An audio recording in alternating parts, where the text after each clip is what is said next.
What is psychological support and why is it important in the workplace?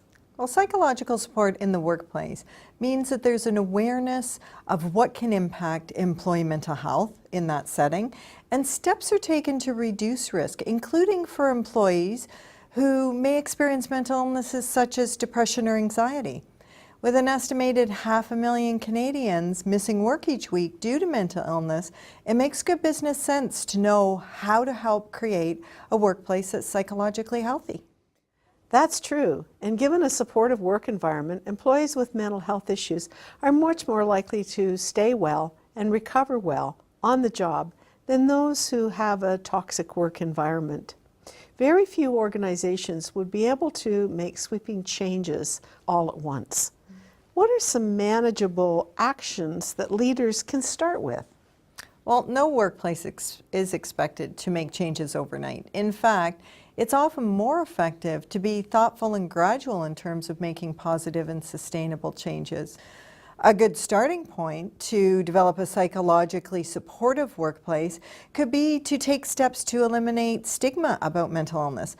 If we can normalize discussions about health to include mental health, we can help shift the workplace culture.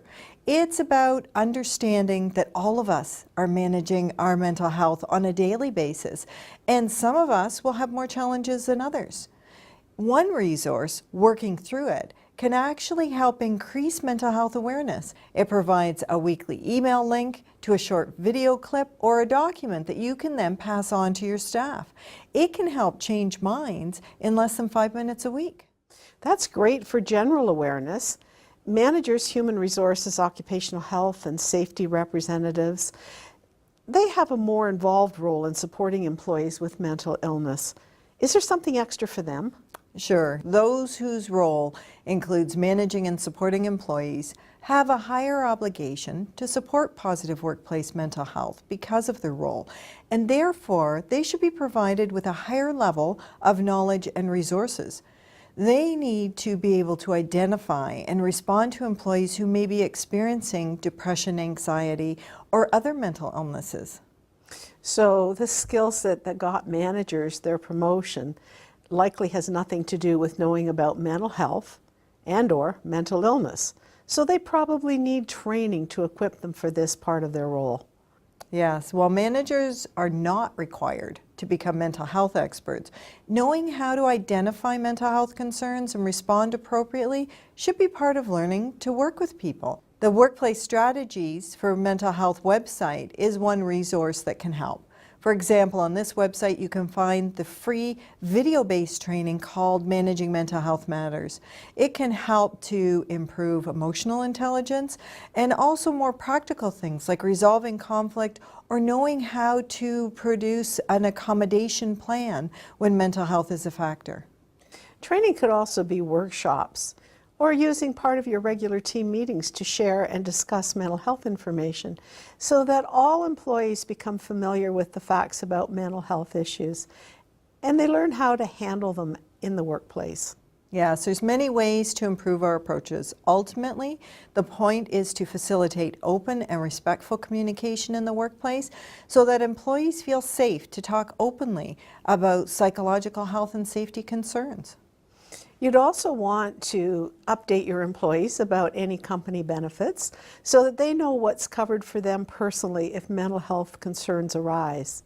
I know that coverage for psychological visits, employee and family assistant programs, and for prescription drugs are just some of the ways that we can support effective treatment. Are there any other best practices that we should look at in an organization? Well, some organizations, especially small business, may not have the type of benefits that you're describing.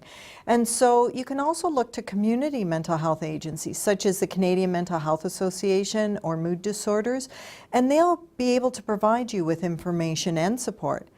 In addition, it's good to make sure your own policies and processes give examples of what a manager or supervisor is supposed to do in terms of responding and reacting to emotional distress in the workplace.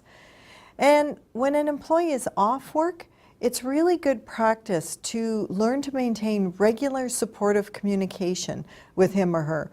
If they don't want to engage in telephone conversations, think about emails or text. The point is that when an employee is off on leave, they need to still feel that they're part of the team, and they need to know that their colleagues care about their well-being. There's a lot to think about when you're looking at psychological support. So overall, what does it look like when this factor is being addressed effectively in the workplace? Workplaces with good psychological support are places where employees feel safe to talk about what's going on with their mental health, and they're not confronted with stigma or discrimination. It's where, even on a rough day, you know that someone's got your back. When you're struggling, you're supported to stay productive and to maintain healthy working relationships. That's a psychologically supportive workplace.